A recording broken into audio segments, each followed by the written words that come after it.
What is up, everybody? Welcome back to another weekend review show brought to you by Rumpier Sports here, rumpiersports.com. If you guys aren't a subscriber right now, we still have a promo code running. NFL17 gets you 17% off for life of your subscription. So make sure you join now. Use the code NFL17 up top by Kevin and get 17% off for life as we run into NBA season. Keep that 17%.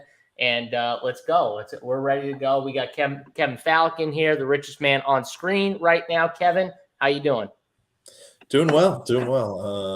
Love that I got that with my win. I got a fat head of the promotion all up here. Just y'all are going to keep on sending me new ones to change it on a monthly basis or something, whatever it may be. But I'm looking forward to being able to have that in my house now. It's a perfect accent to everything else in my wall right here. But no, I'm doing well. The games last night were really interesting. I don't know how else to put it. Interesting games. Still made some money on it, which was great because I was heavy on the second game and George Pickens specifically, and I was lighter on basically everything in the other one. And on Showdown, Jerome Ford, I said just lock him in because he's $400 or whatever, and just lock him in. And I played Chubb with him, but it's I think we have a lot to talk about this week with this running back stuff going on. I think we knew it was going to be a challenge this season, but yeah, this running back situation is definitely going to be a situation that we're going to need to keep an eye on the rest of the year. Oh, for sure. We got running backs going down like flies. Guys that, obviously, like if you drafted in season long or best ball and stuff, guys that were going really high. And another one, Nick Chubb, unfortunate injury from last night. Man, that was an ugly one too, honestly. Tough to see. My wife has a soon-to-be PA. She's just finishing up PA school, but even she was like, ooh, and she, that's kind of a nasty one. But at first you couldn't tell, Bryce. Like, I don't know if you were watching it live, but when he went down, it literally didn't look like anything because you couldn't see the right angle. And it looked like he was grabbing his shin. So I'm like, what happened? Like, he got undercut. And then they showed the right angle. And I saw the right angle. And I was like, oh, my God. I would be, like, thriving in pain, crying. Nick Chubb's just standing there, just grabbing his leg. I don't know if you saw that, but I was like, what an animal. Yeah, it was super painful for me. I locked him in the millie on DraftKings. He was 100% owned in cash there. People faded him on FanDuel in cash, like Mock and CC, just because he was 10K. So that was kind of annoying. I had a pretty good FanDuel cash team. I ended up breaking even on it simply because I had Steelers defense on it. Yeah, I needed Freiermuth to get 3.4 points, and he managed 1 catch for 2 yards on DraftKings. So and frustrating. That was the entire cash game slate. It was like Freiermuth and the Panthers, or Juwan Johnson and the Browns was like the entire cash slate on DraftKings, and somehow I lost that with the Panthers tying the Browns and Juwan getting 2 catches for 13 yards or something like that. Yeah, and they were like at the very end too, right, Bryce? Literally like in the fourth quarter, he got his 2 catches. I was just like, oh, there's Juwan Johnson. Yeah, I mean, Freiermuth had 1 target I just figured like it would be way more split between him and Pickens. He ran super bad to only get 1 target in that game. Like, their offense just didn't have to do tons because they hit the big play to Pickens and scored twice on defense. So, like, the Steelers were total dust. The Pittsburgh offense in general, that one, they scored twice on defense. 2, the big play to Pickens, like you said. And the other part was they couldn't run the ball and get first downs. Like, it's kind of hard when you're one-dimensional as an offense and you can't create first downs running the football, like, at all. Like, the first of all, Najee Harris, I'm sorry, but, like, he's just not it. Like, he's not it. Jaylen Warren looks way more explosive when he's out there. He looks way better. They also struggle run blocking, clearly. But Najee Harris can't get to the edge. Watch the 2 runs that he had where they were big plays. One of them was a defensive miscue where they read it wrong and went, to the wrong spot, and Najee got around them, but they were to the edge because like they need someone who has the speed to get there. He just doesn't have it. So he's going to struggle all year with shit like this. Yeah. I was way over on Warren and Ford in the showdown Millie. I actually made money on it. I think I had 4 teams in the top 500 and 2 in the top 100. With 100% Chubb, I don't think I was ever getting there. And then I didn't really have the right combination of receivers. I think I was field on Pickens, and I think he's like the one guy you really needed to be over on, him and like the cheap running backs. I think the winner left $7K.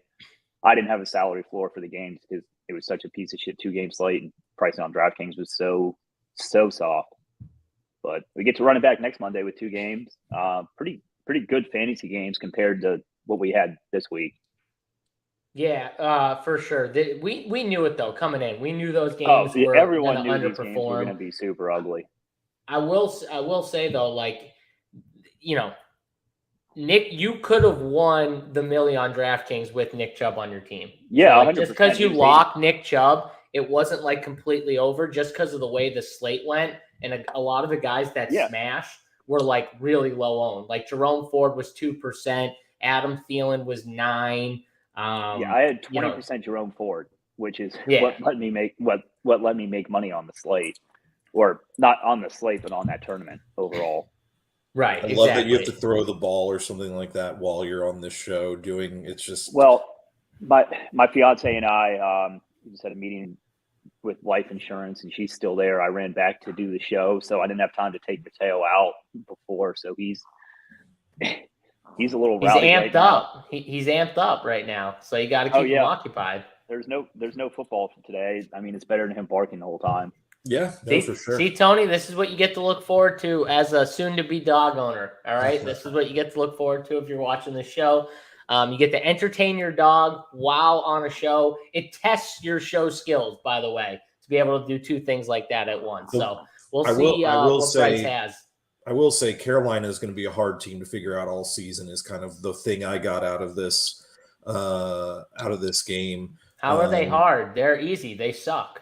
Yeah, they're bad, but they have so many options as well. So, like, if you're really wanting to play them for some reason, which I probably won't, they're going to have guys on the field a ton, and they're just going to keep on spreading it around, and never know who it's going to be this week and the next week and whatever it may be. So, yeah, it's going to be tough from a receiver standpoint to pick those guys out. I do agree with you there. I think it's something where, like, on the main slate, you're just not going to – very rarely are you going to be playing, like, Panthers receivers on the main slate. But I will continue to attack Tampa Bay Buccaneers even, like, whenever it is right now, and because they have the offensive power and their defense is still just not there yet, even though Justin Fields was not able to do what he should have been able to do. Justin Fields sucked. That's another thing. He has been awful.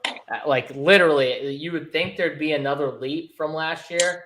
There hasn't. It may be a step back. Like, I don't know what's going on with him, but clearly, if anything, it's step back. The offense they're running is really dumb. Like, they should be running horrible. They should be running like the Eagles' offense. Like, he's like a carbon copy of Jalen Hurts, just slightly faster and less big. He has an arm, like literally has an arm. Like, he can let it go down the field. But I agree with you. I think it's probably more the offense that they're running, the offensive coordinator. But he looks bad in that offense. So that's just another takeaway. Any other takeaways from this past week's games? If it, not from last night, if you don't have anything, or we talked about last night kind of already. Anything else from Sunday that you guys saw, Kevin or Bryce? Anything? The one mistake I made was not being higher on Puka Nacua in cash. I didn't play him on either sites, and not a lot of people did simply because of the matchup. But takeaway, he is Cooper Kupp 2.0. He's getting targeted on 40% of his routes. It's pretty crazy. I don't think I made mistakes in cash other than not playing him. He should have been on both teams. So, interesting thing with those type of guys, and I think what everyone saw Pittsburgh literally struggle to even move the ball against San Francisco, and we're like, okay, I don't want to mess with San Francisco. That defense is a juggernaut. One thing we got to remember And I'm glad that I at least swapped the Kyron when we got the news and didn't worry about the defense. That was one thing I definitely made. I didn't play Puka, so I wish I played Puka, but at least I did swap the Kyron in my tournament lineups, which was I felt good about that. But when you have a divisional matchup, teams that play each other enough to where they know what's going on both sides, and you got like a veteran quarterback, not a young quarterback like Kenny Pickett, like a veteran like Matthew Stafford, I think it's more just you got to less worry about the defense and them shutting them down like it was in past, and just trust in the fact that the volume's going to be there, and if the volume's there on a guy like Puka. And I think that's the thing that people were more worried about is, okay, he got the volume in week 1. Does he get the volume again in week 2? People still wanted to see it with the defensive matchup. Now we saw it. I would assume now everyone's just going to be all in on Puka. Yeah, I mean, depends on his price. Well, the Rams aren't on the main slate this week, so we don't have to worry about that. They play the Monday game against Cincy. Oh, they're on the short 2-gamer on Monday? Yeah, it's Bucks, Eagles, and Rams, Bengals, potentially without Joe Burrow. Puka's going to be like 90% owned on that slate. Yeah, it's actually kind of a fun slate. Yeah, that'll be interesting because Joe Burrow's a little banged up too. So that'll be really interesting. Yeah. So, all right. Well, we'll see then. We'll have everything covered for you, obviously, on Monday for another 2-game slate. But, Kevin, any other takeaways from Sunday before we start reviewing these lineups? Any guesses on how many wide receivers Patrick Mahomes threw to in his 41 attempts? 9. I'll go with 18. 18. You say 18? 18. Yeah. 12. Damn it. We middled it. Yeah. 12. Shit. All right. Well, that sounds like Patrick Mahomes. That's, we knew he was going to spread it out, Kevin. Like, literally, this is what he does. Like, he's going to spread it out. I did this all season last season, and I just have to keep up with my shtick that it is. I think that the hardest team to play, no matter what, is going to be the Kansas City Chiefs all year, and the only way you play them is getting in trouble with everybody else and playing them naked.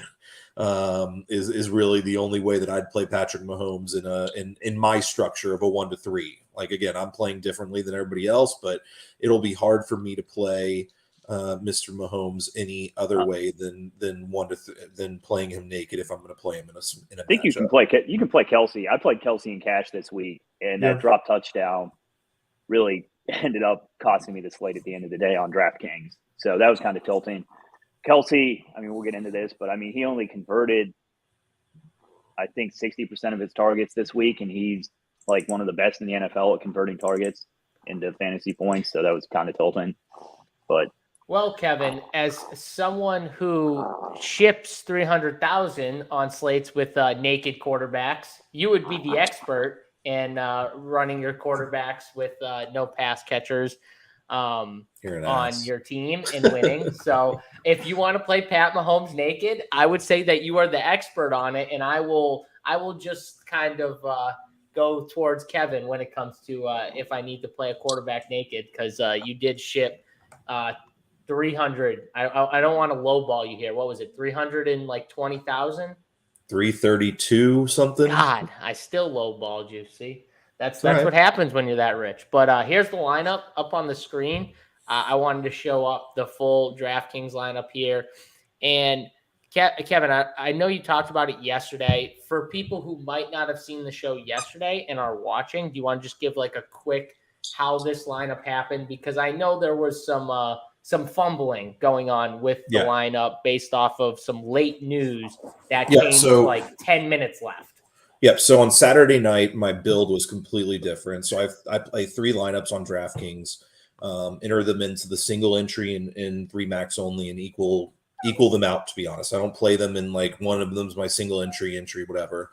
My other 2 lineups were heavy on Chicago and Tampa Bay. So the lineup started off being DK Metcalf was in there, AJ Dillon was in there, Green Bay Packers defense was in there, Calvin Ridley was in there, and Nico Collins. So it was a Nico with Zach Moss, Calvin Ridley with no run back, but I thought he was just going to get a lot of usage, and I played him in a lot of all my other teams basically, and then did a correlation between AJ Dillon and Packers defense, and then obviously the Geno to DK run back Sam Laporta. And then I just like Tony Pollard overall on the slate against I like the Dallas defense. I had them in another lineup, so I liked them. And then so I thought the lineup was fully correlated. Things were looking good, and then I was looking at statistics and stuff like that over the 14 hours before lock or whatever after making these lineups. And I was like, I got to get some LA Chargers in because Tennessee is missing like their big defensive backs.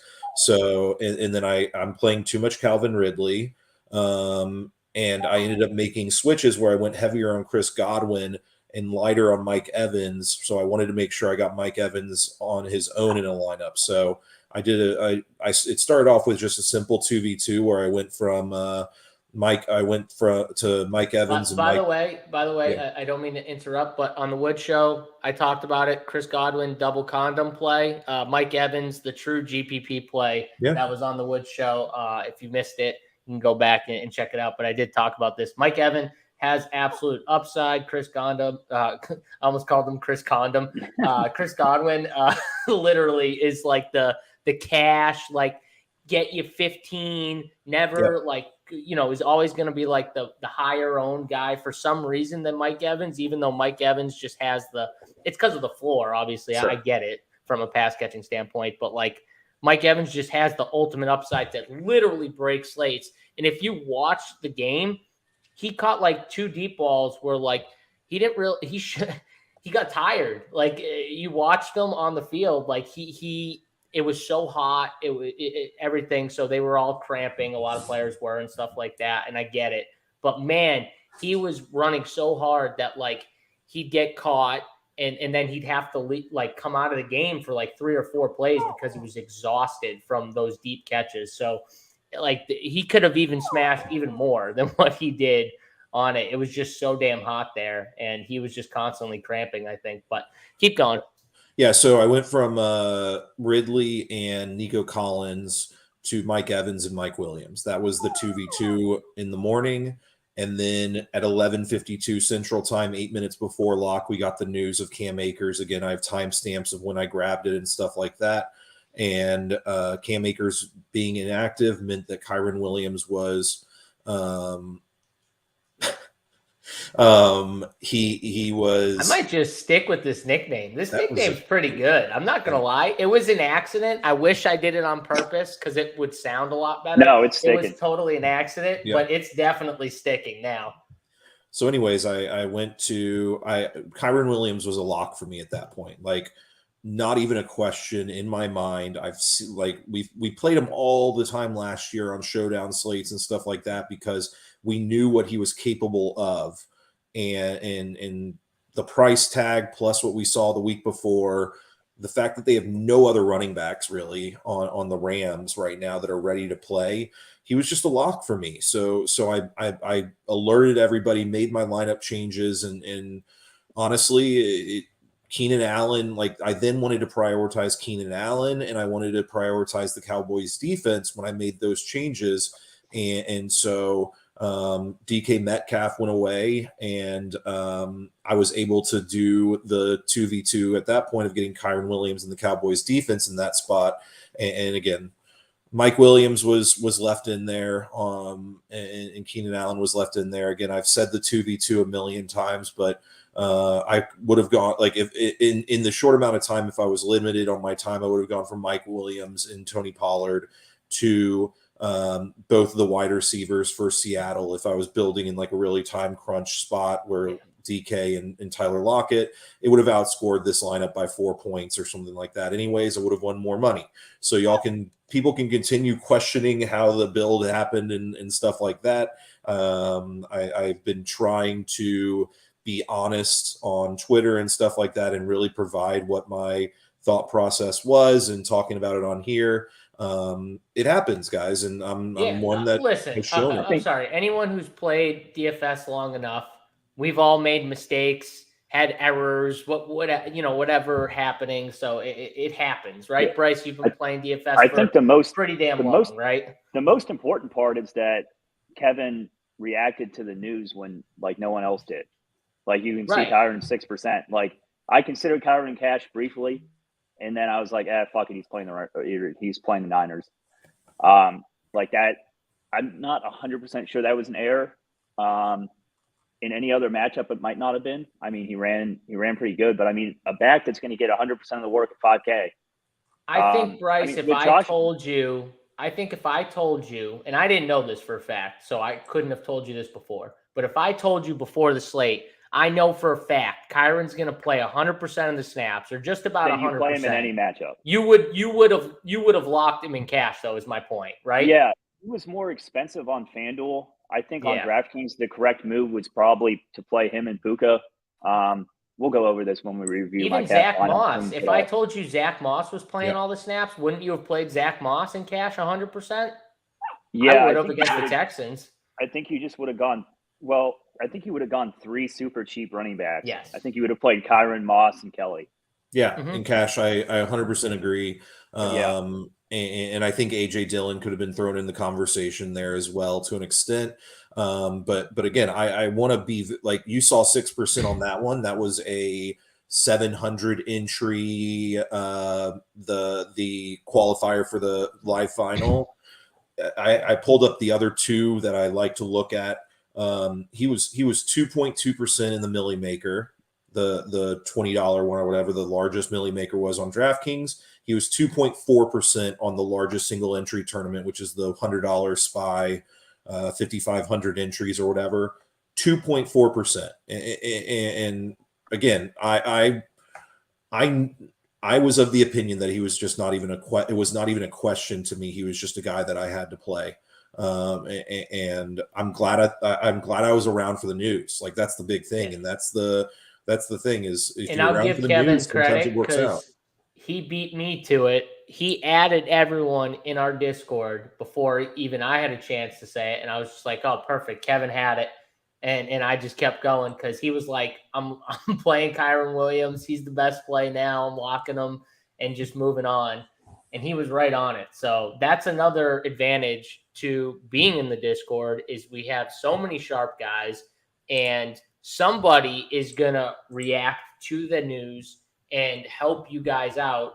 And I don't know how many places did this, but I doubt there were that many that were just like doing that at that point in time when you have 10 minutes left to build. And Kevin's taking time out of his own process in building. And clearly it still worked out because he ended up winning, but he did make an error. And who knows? The error could have cost him. You don't know what the error could have been. Right, Kevin? Like it could have happened the opposite way where the error screwed you. So I mean Pollard and the Cowboys correlate pretty well. I mean, like just simply like a Mike Williams and like for a Seattle receiver, like you don't need a run back 100% of the time. And like I don't think it was like people were making it out to be like this huge error having an unpaired quarterback. I think the more important thing is that he was flexible and reacted to the news better than other people, and they're just tilted about that. Correct. You can't always be perfect. It's like NBA, like you're swapping out guys with like 5 minutes to go. And the most important thing is like, not that you have a correlated lineup, but that you're able to be flexible and get the best play in. Like he got Kyron at 6%. That was the difference maker on the slate. Yep. And he said it too in the Discord. He said, Kyron's going to be low owned. Kelly's going to be high owned. It's the easiest swap out. Like you just literally, it's like the easiest swap. So it was a great swap. I mean, I want to get to Shalong's cash lineup here so we can review FanDuel and DK. And then we also have a member who sent us a lineup that we'll review as well. I think it was Green Ranger. And if you guys have questions, if you guys in the Discord, have lineups that you want us to review on the show, you can just DM me or Kevin or Shalong. You can DM one of us and we'll review them. You know what I mean? That's what this show is for. It's to help you guys. It's to help your process out. So if you're in the Discord, maybe not this week because we already started the show, but like for next week, just shoot us a DM. You know the show's on Tuesday. It's at 11 Eastern every single week. So you know that. So on Monday, at any point on Monday, you could say, hey, JSU, this is my Sunday main team from this week. could you guys review it and just talk about it a little bit? Yeah, no problem. So And you that's don't have to something be you can you don't do. have to you don't have to be live on the show or anything. We're happy to do Yeah. it. And you can watch it later, whatever. The only thing that I would ask is that when you send us a screenshot, send it via desktop is much better for us to be able to actually look at it. Gives us the ownership, like exactly what you saw. I'm sure we'll see it again from Bryce and from and the member, but the more information you give on the draft, on like the ownership, the price tags, and like anything, makes it a lot easier for us to see as well. Yep. So I just got Bryce's FanDuel team on the. Can you get rid of the screen? bottom line so we can see the defense and stuff? Yes. Oh, I'm sorry. Yeah, let me You're get good. rid of that. And all right, Bryce, why don't you discuss the cash lineup and how you got here and what happened? So as you can see, I finished 11th out of 20, and you'll see on DraftKings, I was basically a couple points away on each site, and that totally flips the slate from losing everything to winning everything. Going into the afternoon games, I knew I could either win or lose on both sites. No one played McCaffrey on FanDuel, and what ended up screwing me at the end of the day was Debo ran it in. And when Debo ran it in, it took the touchdown away from Christian, and Debo was like 40% owned on DraftKings. So that was like the big play of the slate. And then the Cardinals defense totally gave it up in the second half after playing a great first half. So that kind of screwed me on DraftKings as well. My lock plays here, Lamar was simply too cheap for me. I'm always playing him at 7,600 when other stud quarterbacks are 9K. Joshua Kelly was a lock for me. I knew he wouldn't have the Eckler role, but it was still too good of a spot to pass on in cash for me. I think Adams was a stone lock for me at 7.6K. I really like Stephon Diggs. Jamar Chase was my massive fade on each site, and he did poorly, and I still didn't win, which was kind of tilting. Defense was very binary for me, and I said this on the pre-show. You're either playing the Cowboys or the Texans. Texans, I mean, they're still facing a rookie injury-prone quarterback, even if they're not the best defense for cheap. I mean, the Cowboys didn't do great in the first half, and then when the Jets just had to throw every play in the second half, they just racked up points. I think I was down to this team that you see on the right that did very well. I was down by 2 points at halftime, and it was McCaffrey against the Cowboys. So I was feeling decent, and then McCaffrey did nothing in the second half. McCaffrey was more of a lock for me than for a lot of people. I prioritize him over like a third receiver in Jamar Chase or a premium tight end spend. I just think that his role is really elite right now. And, you know, he's getting so much of the backfield work in a game that you project the Niners to be up in. So overall, I was happy with the build. I think my 2v2 I was looking at was Puka over Mike Williams, and then you could spend up from Gibbs to AJ Dillon and then play Ertz at tight end instead of Higbee was kind of the lineup I was between. That lineup would have done slightly better. I thought Rachaad White was a good play. I played Rachaad White on DraftKings actually. The team just ran really bad. I'll get that team up, Bryce, while you. Yeah, the team just ran really bad. I got no points in overtime in the Chargers game because they went 3 and out. I got no points in overtime in the Lions game because they didn't get the ball. And then ran really bad in the second half with Debo scoring and McCaffrey doing absolutely nothing. Can I ask a question, Bryce? Yeah. So when looking at that ownership, it had a Jahmyr Gibbs at 45% and it had David Montgomery at 55%. Why was was it almost like you had to play one of them? I don't know what their prices were off the top of my head. So Jahmyr Gibbs was $500 cheaper. So the only way to make McCaffrey fit in that team was to play Jahmyr Gibbs. Going forward, I think that's kind of a fair price for him. He had really good props actually, but you saw when David Montgomery went out in the third quarter, they weren't even giving Jahmyr Gibbs like the running game work. Like he was still almost exclusively used as a pass catcher. It was Reynolds. Yeah, Craig Reynolds. You got to put him in over Jahmyr Gibbs. Campbell. Classic Yeah. Dan Campbell right there. Just put the third running back in. to the slot. He's going to tilt everyone all year with this shit. I'll tell you that right now. You see Zonovan Knight is going to be the guy over Jahmyr Gibbs going forward in Detroit, I bet. They just signed him or promoted him from the practice squad or something. That's going to be tilting all year. On DraftKings, my lock plays were Josh Allen. I thought you could have played Daniel Jones, and the Daniel Jones team I looked at would have been very good because he absolutely racked second half garbage. Rashad White was not a lock. Not so garbage that ended up being not so garbage, as we like to say. Yeah, exactly, because they just smashed him in the second half. I thought Kelly was a stone lock. I had Adams and Ridley as locks. Travis Kelce was more of a want play for me, but I thought that he had a really good spot against Jacksonville, and the game just ended up being a total dud. Got 10 targets, dropped a touchdown. People got off him. I think they were on this build, and they got off him when the news came out that he might not get all the snaps. But as I posted in Discord, I swapped off Kelce and then swapped back onto him with Darlington, who is a much more credible source than some of these guys reported that he would be full go. As you can see, I needed, 3 or 4 points here, and the team would have been fine. I didn't play A.J. Dillon in this team, and I was fine with Rashad White simply because I didn't want 3 Packers against an Atlanta team that loves to hold on to the ball. Too many Packers worried me. I thought that 2 Packers were okay simply because, you're paying a combined $3,600 for them.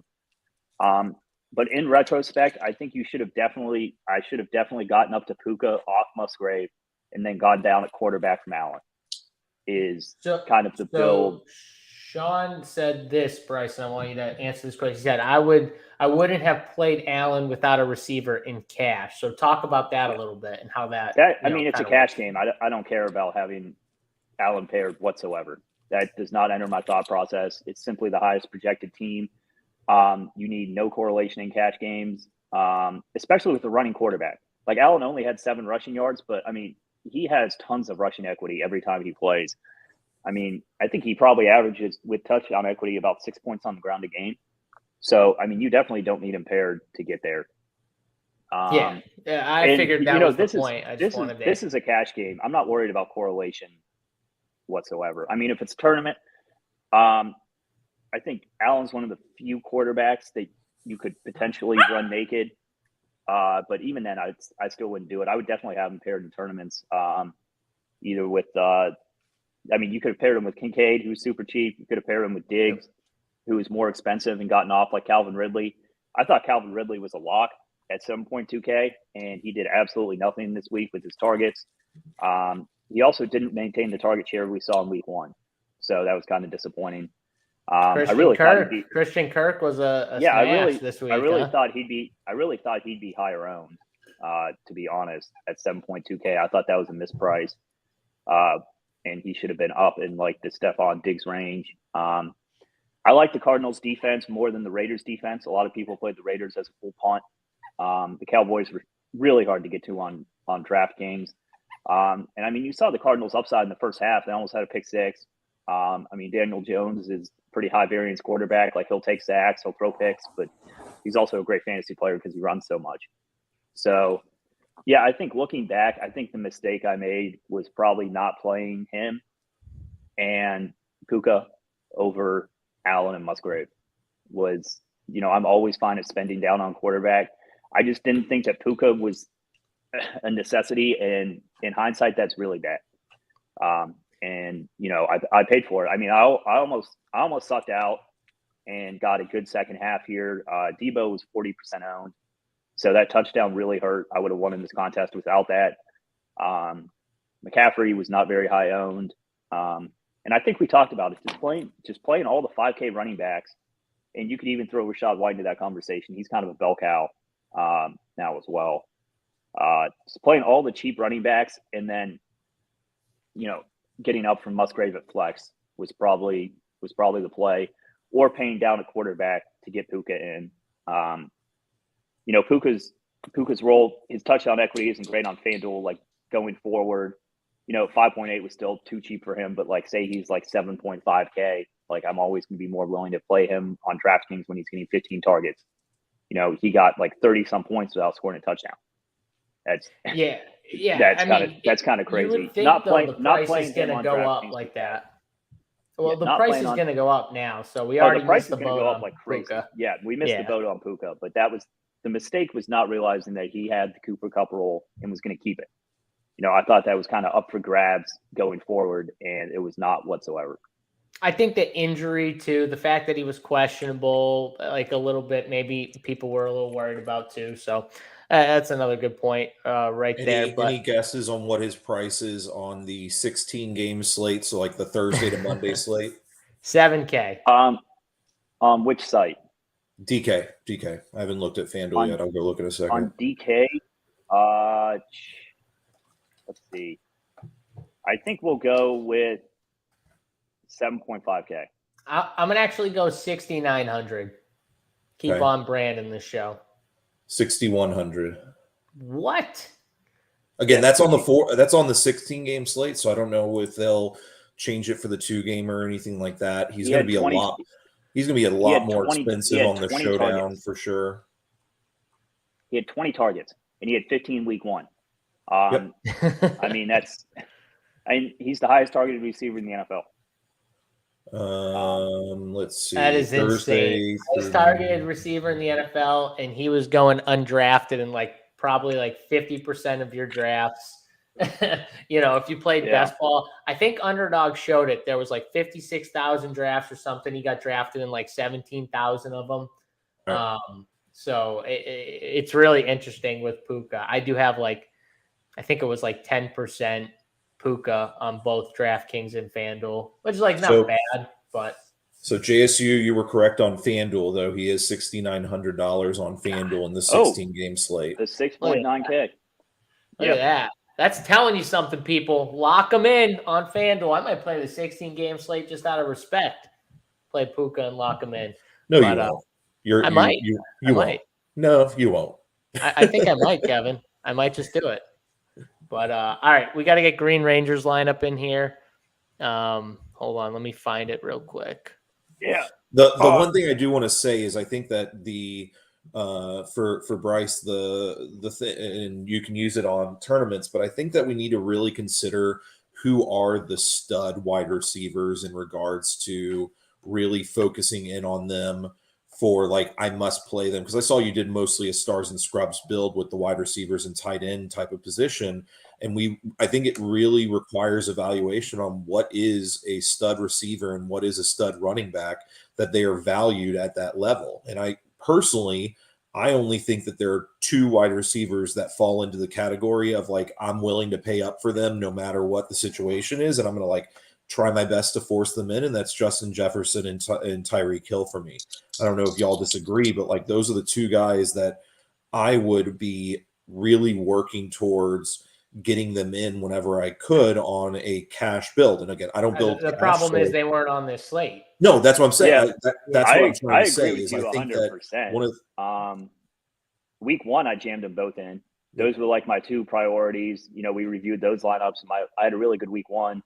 Week 2 sucked. I mean, this week was incredibly tilting because you missed the cash line by about a couple of points. It's simply one play on each site, and you hope in that situation. I mean, you hope to win both. At a minimum, you don't want to get middled, and we got super middled. So that kind of sucked. That's kind of why I jammed in Kelsey over one of these other receivers. Going back to what you're saying, Kevin, I think that going forward, I mean, you could probably put Kelsey in that conversation simply because Mahomes targets him so often. I mean, 4 catches out of 10 targets for him is pretty unlucky, to be honest.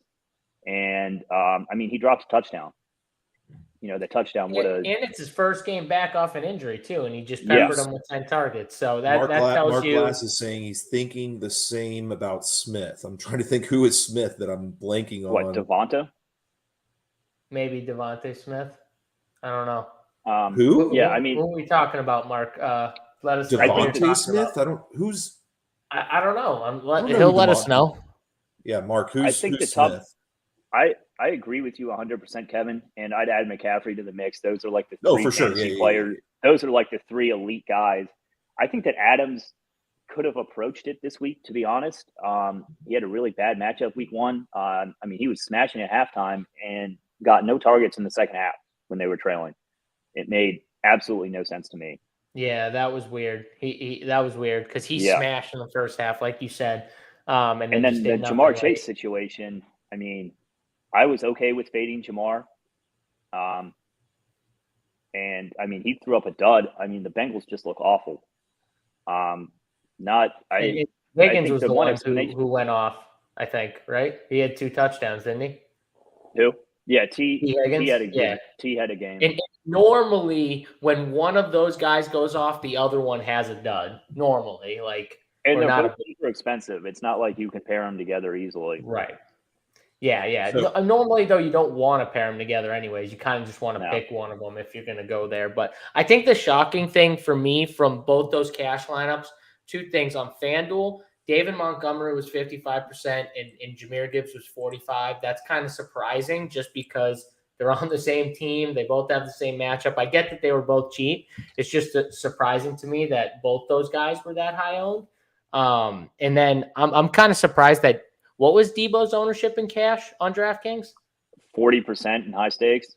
I would have thought he would have been higher, like 60 or 70%. Honestly, I thought everyone loved Debo on the slate, so that was kind of interesting. It was probably a pricing point though, because like Kevin said, you went stars and scrubs, and he didn't really fit that middle point for your build. So that's probably where. So real quick, Scary Creations is saying something about that they're 93 and 9K this week. Tough to play. Hill won't be played a lot. He goes against certain and all very valid pieces. But I will say that the big thing with this week that I think you're going to see in cash, and again, I'm not a cash player, but you have these guys that are in the 5Ks and 4Ks on the running back position that I think people are going to continue to go in that route of, like, with all these injuries, you have again. They only bumped up Swift to 5.7K. If Gainwell's out, like, how do you not play Swift against Tampa Bay? You got all these guys in Cleveland that are cheap again this week because the pricing came out before that news. So, like, Jerome Ford's 4.8. You have the guys in Detroit where all of them are cheap. I'm not sure you're going to get much clarity and feel confident with that spot, but like Craig Reynolds is 4.4. I think that you're going to have the ability to go on the value side, and I even left out New Orleans versus Green Bay. Like, Jamal Williams could definitely be out. We saw what Tony Jones Jr. did, 4,500, and then the same thing with Aaron Jones, 6,800 could be out, and you got 5.7 AJ Dillon. So while I do agree with what you're saying that it's going to be hard to play them, like to fit them. They're still available, and you have Eckler too at being out. You have Kelly at 5,400. Like, I think that I think that you can absolutely fit them in if you want to, I guess is what I'm saying. Yeah, playing around. I mean, if you get Ford and Kelly, you can easily fit Jefferson and Hill. I mean, Ford and Jefferson are probably going to be cash loss this week, without a question. I haven't really looked at the slate, but I mean, you also get like a really good Jets defense against the Patriots at home. If Kelly's like back in the same role as last week, is he a lock? At 5.4K, Yes. I would think so. I think you just play Ford, Kelly, Jefferson, Tyreek, Jets, and you can make a team from there. I don't think it's people just need. I keep on saying it. People need to respect the Tennessee interior defensive line and linebackers. They are that good. Like, I've been watching them for a long time. Unfortunately, here in Nashville, I don't like watching them, but it's sometimes the game that I get, and they are legit. They are definitely legit, and I think people just need to recognize that they are a legit. I mean, they beat team. Everyone's favorite team, the Chargers, last week. Yep. Kevin. Yep. I'll keep saying this, and I said it on the Print Factory last week, but the Chargers are the team that will tease the shit out of you all year with all this talent, and they'll be in games and they'll lose games that they shouldn't lose, and they'll do it all year to you. They're just going to break your heart constantly. And we got another season of the Chargers just doing the same shit they always do. They just in games they should win and they just lose, and that's what happened again. And they'll keep doing it because that's what the Chargers do. So I know there were a ton of people high on the Chargers. Sorry, this is what happens. They've been doing it for the last few years. Every year they do it. So yeah, it sucks because they're very talented, but what are you going to do? I got Green Rangers lineup. Let's pull it up and review it here. It's a little it's a little blurry, but hopefully you guys can see the lineup. He had Joe Burrow, Josh Jacobs, Zach Moss, Deebo Samuel, T. Higgins, Christian Kirk, Mark Andrews, Kyron Williams, and the Falcons D. Dropped 167.44 fantasy points. If you can't see it, that's his team. Bryce, I'll go to you here. I'm assuming it's a tournament build. I'm assuming, but it was a single entry $5 tournament, the single entry huddle. So that's $5, right? I think, yeah. Yeah, $5. Kyron was 1.9% owned. Honestly, I don't see anything wrong with this lineup. I think it's a really good single entry build. I mean, you get Burrow paired. Burrow, you definitely want paired. You get the Mark Andrews run back, going to be unknown coming off injury. Like if you're spending on tight end, it's going to be Kelsey. So you knew he was going to come in low. Christian Kirk was a really good leverage play on a pretty chalky Calvin Ridley. I mean, the Falcons defense I kind of loved in tournaments. I mean, they were going to be unplayed at home against a Jordan Love-led offense. The only play I didn't love here was Josh Jacobs. I don't love Josh Jacobs playing from behind. In general, I think you want him playing from ahead in the game script. I mean, that's easy to say when he's like the one snowflake on the team. But overall, I think this is a very solid tournament build. And I think your process is 100% right here. Yeah, so I get what you're saying about Josh Jacobs, and I played Josh Jacobs this week. So I just thought they could keep it closer, I guess, than they did. They couldn't do that. So, yeah, that was unfortunate because I did play some Josh Jacobs as well. But I definitely get what you're saying. If you think they're going to get, behind deep like that, that's not where the Raiders want to play. Raiders can't win like that. They need to be like close, keep games tight. And then from there, because they, when Josh Jacobs is not as effective, they're not going to probably win games. Even if Devontae Adams does have a good first half, they need Josh Jacobs to be effective for them to be in games. Kevin, did you see anything wrong with this team? Yeah, not even looking at the results of the players, but personally, I would want to have either the Raiders defense, who I'm sure was very cheap, or 2.2. Or if I'm playing Josh Jacobs, I'd want the Raiders defense because that means that they're controlling it and something's going on that they're leading.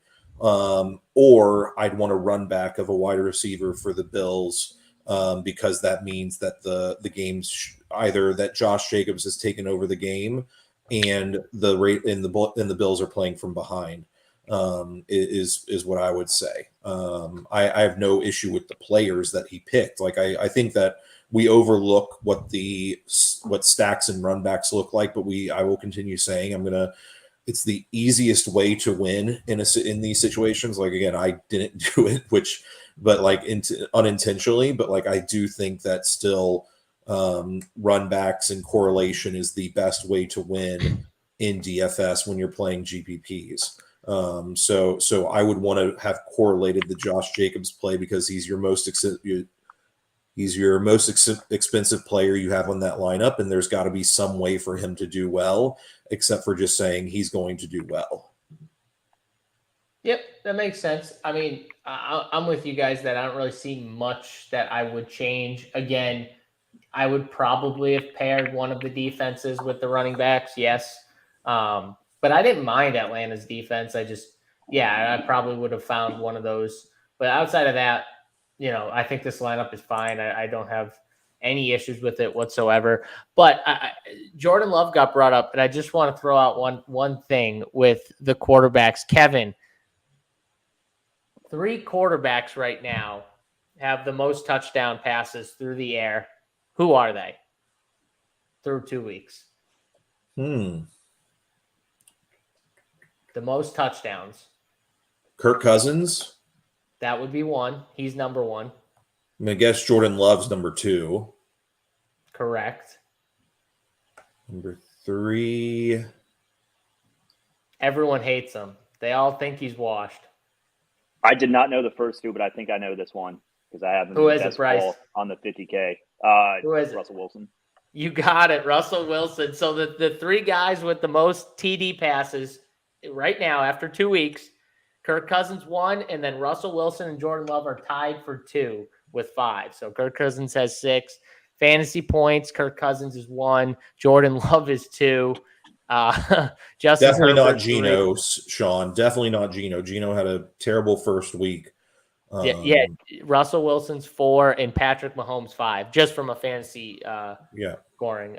So, just throwing that out there for people. Nice little start if you have a lot of Jordan Love or Russell Wilson on your teams, best baller season long. That's got to feel good.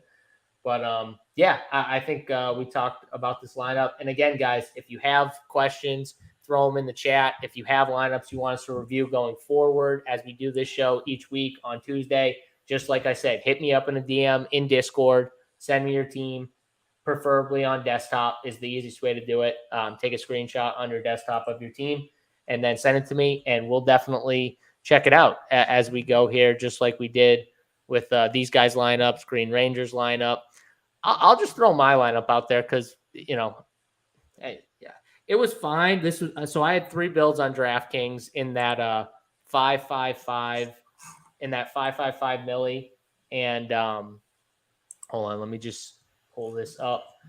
Hey, Falik and Song, I'll let you guys tell me what I did wrong here because I'm sure you guys won't probably love the build, but maybe actually Kevin will probably not mind it. But here's the build. I tried to be a little different here. You can notice the ownerships are very low on some players. And again, it's a shot in the 5-5-5 milli. There was correlation. I'll just read the team off so people who maybe aren't watching but listening can do it, can hear it. Justin Fields was the quarterback.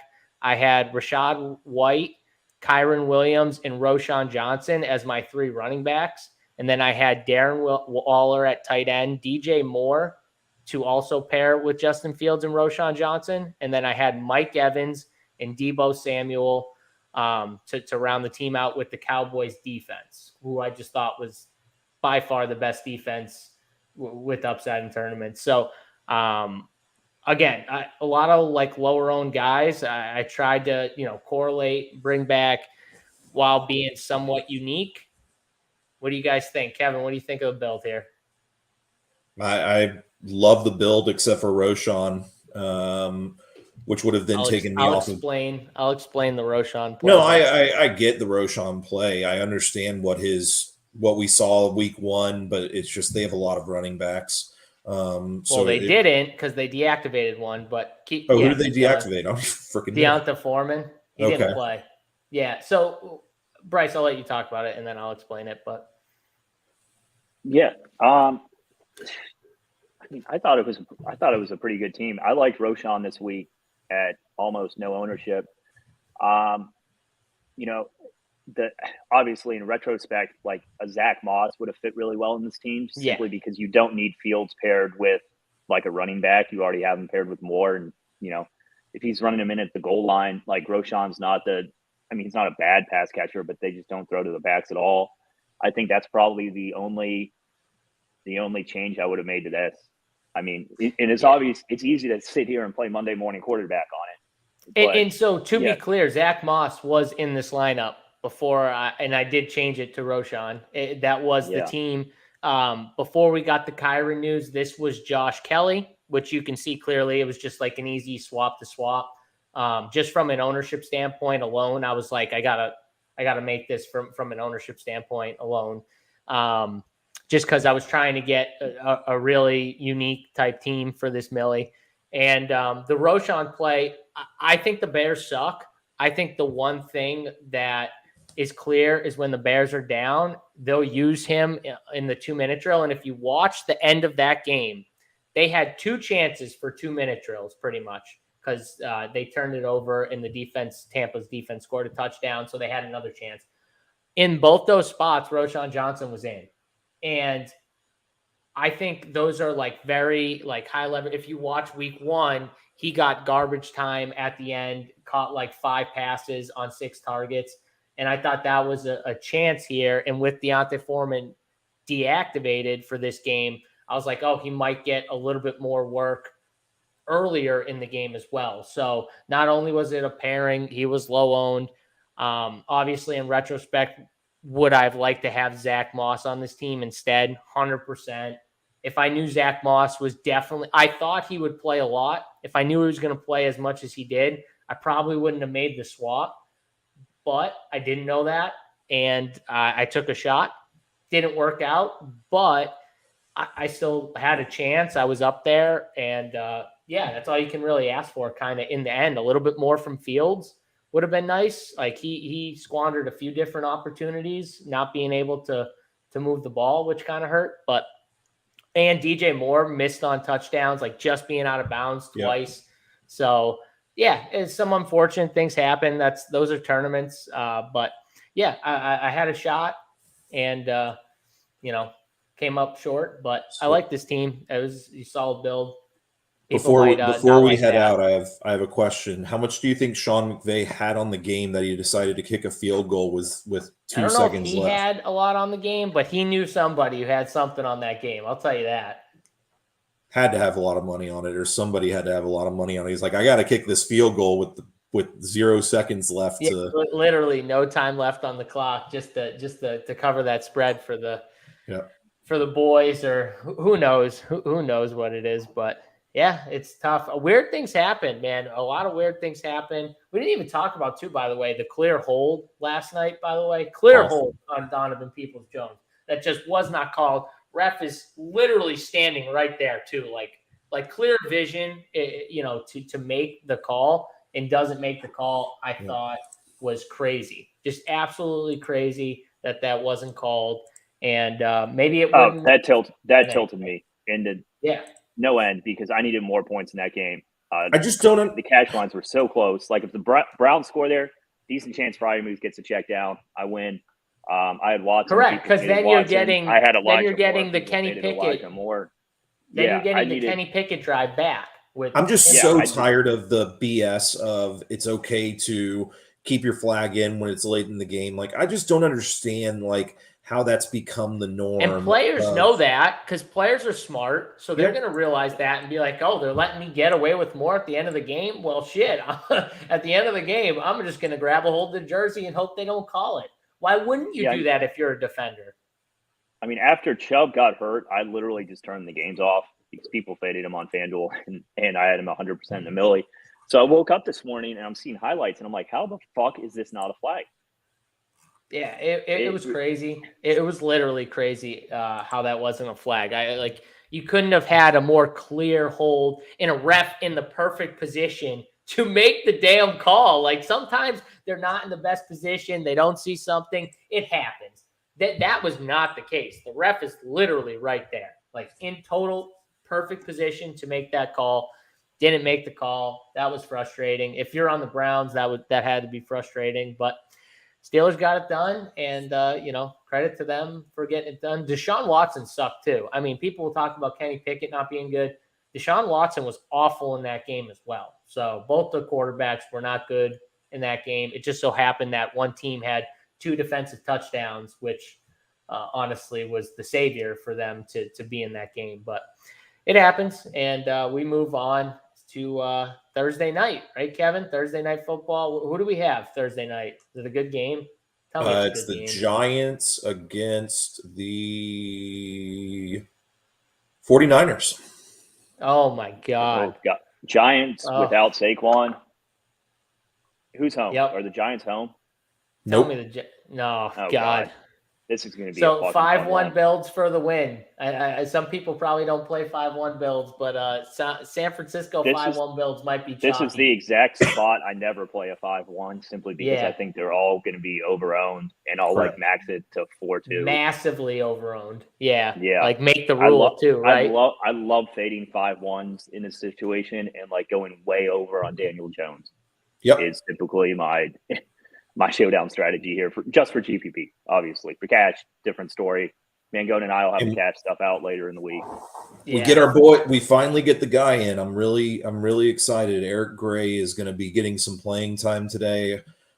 Guy went No, to Phallic, of course, finds some time to talk about Eric friggin' Gray before we get out of here. Eric Gray went to the school in Memphis that was down the street from where I lived, and like I used to be a teen director, so all the teens went, like a lot of the teens went to that school. So I've been following that guy around, just being very impressed with his talent, and the story was great. One of his, do you remember the CBS? If you don't, I'll post it in the chat. But CBS did a special on him where he became best friends with a kicker who was a very important person in my in my group, that youth group that I used to run.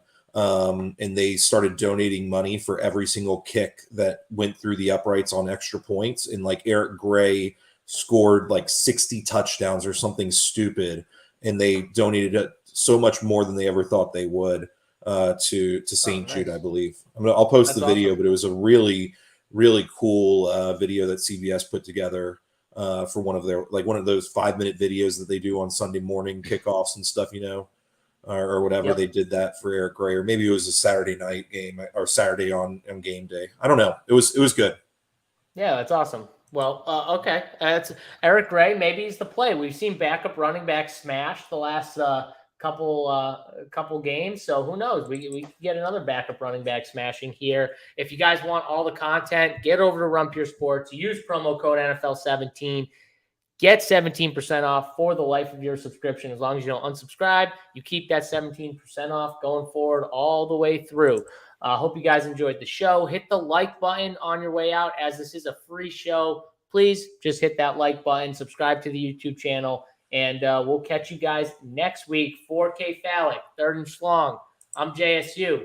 We'll see you guys next week, Tuesday, weekend review show. We're out. Peace.